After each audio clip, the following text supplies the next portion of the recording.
Halloween Kills.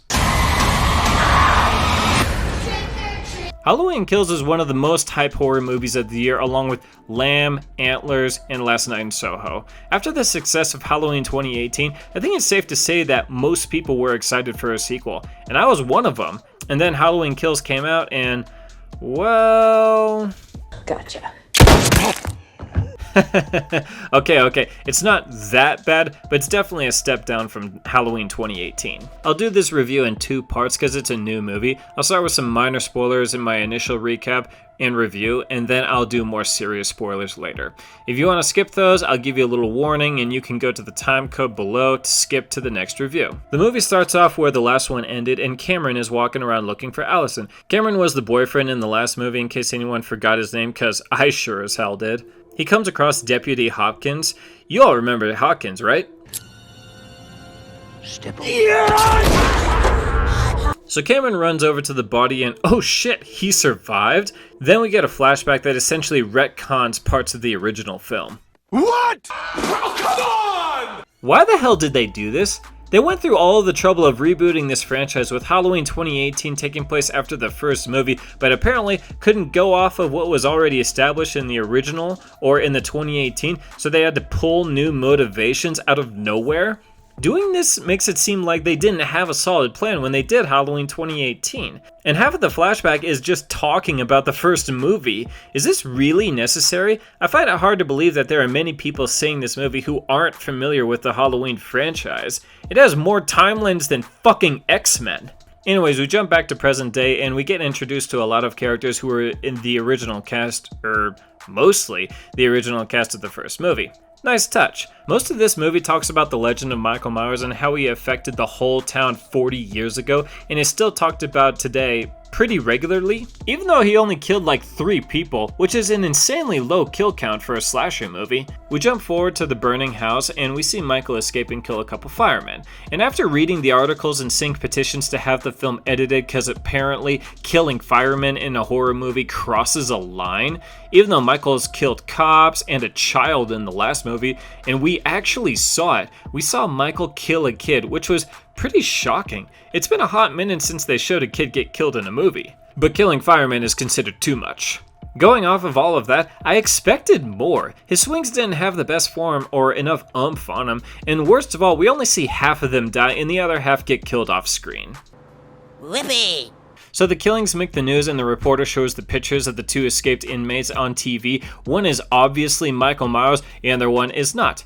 Keep that in mind. So the survivors of the first movie rile up the town and go on a literal manhunt for Michael Myers. At the hospital, Laurie's family deals with everything that happened in the previous movie. The mom and the daughter find out that Michael survived the house fire, so the daughter joins in on the hunt against the mother's wishes while the mom stays by Laurie's bedside. The rest of the movie is a giant manhunt for Michael, and we the audience follow the manhunts and the town losing their damn minds, and Michael just bouncing from place to place killing mostly people who don't know how to use firearms. While all of this is happening, the movie's script is filled with atrocious dialogue like malignant level of cheese and over-the-top drama and repetition.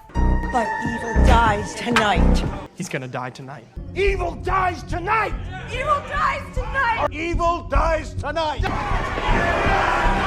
Problem is that Malignant was trying to be cheesy, and Halloween Kills isn't. Most people are saying they love this movie or hate it. The violence is pretty good for the most part. The dialogue sucks half the time, and they try to give Michael a new motive or goal, which is pretty lackluster. Am I the only person who liked the idea of Laurie being Michael's younger sister? At least that's something from this mute killer, but this new motive? What the hell am I supposed to do with it? Wait until Halloween ends? I guess that's the only thing I really can do.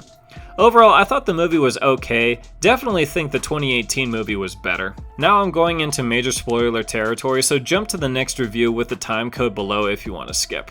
So some of the bullshit in this movie is unfortunately the violence. When the manhunt is broken off into groups, Michael kills a car full of people. There's a married couple and one of the OG characters. Michael jumps on top of the car and almost rips the head off of an OG woman. So the wife, who has a gun, gets out of the car and runs away. And Michael hops down from the roof, kills the OG, kills the husband, and then the wife comes back, guns blazing, and this happens.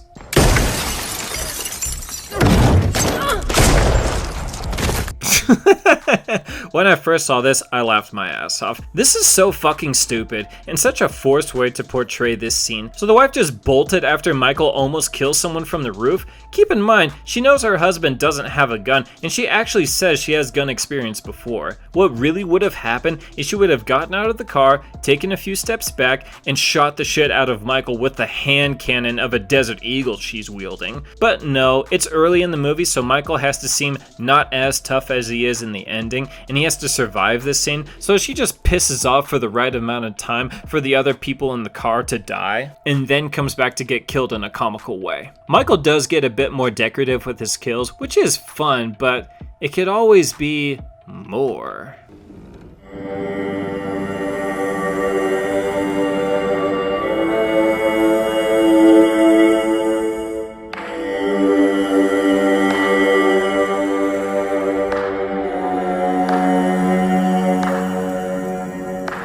One thing that annoyed the hell out of me was how much they brought up the legend of Michael Myers. This new timeline takes place right after the first movie, which Michael only killed 3 people, and it was 40 years ago. You'd think people would move on from that. That's like half a lifetime ago. With Laurie Strode, it makes more sense that she would obsess over him, but for half of the entire town, let's name some other serial killers and see how Michael stacks up. Charles Manson killed 2 people himself, but 7 by his followers. The Zodiac Killer, 5. The Co-Ed Killer, 10.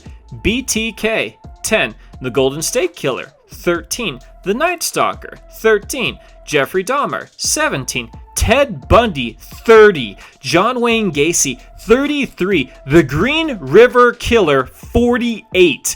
And none of these monsters had supernatural powers, and it is confirmed in this movie that Michael has powers. And people don't talk about these killers half as much as the people in this film talk about Michael. Let's talk about the hospital scene. It would have been a decent mob mentality moment if the other inmate actually looked like Michael. Earlier that night, they showed pictures of the 2 who escaped, even though one clearly looks like a serial killer, and the other, not so much.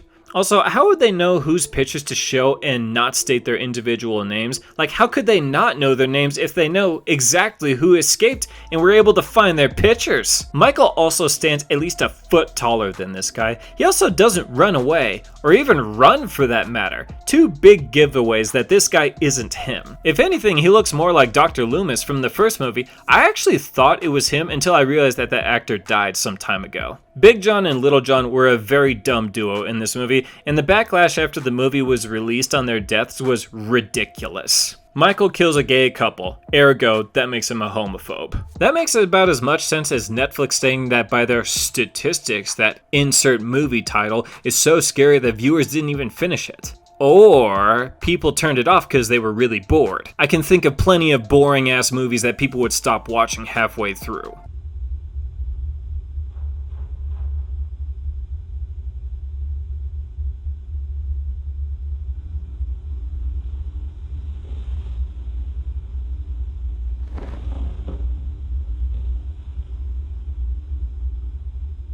I'm so bored!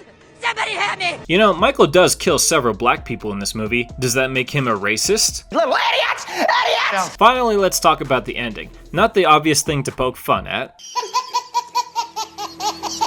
But let's be real here. Michael getting the shit kicked out of him at first was decent, but him bouncing back and killing the whole mob was all artsy and it jumped from kill to kill, and it was just wasn't epic.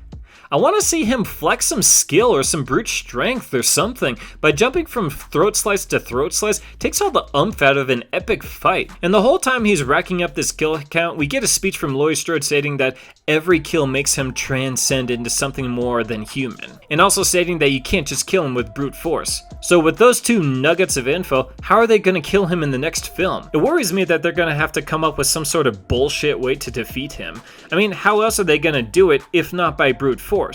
So yeah, not a horrible movie, but there's plenty to criticize. Thanks for watching, and stay spooky.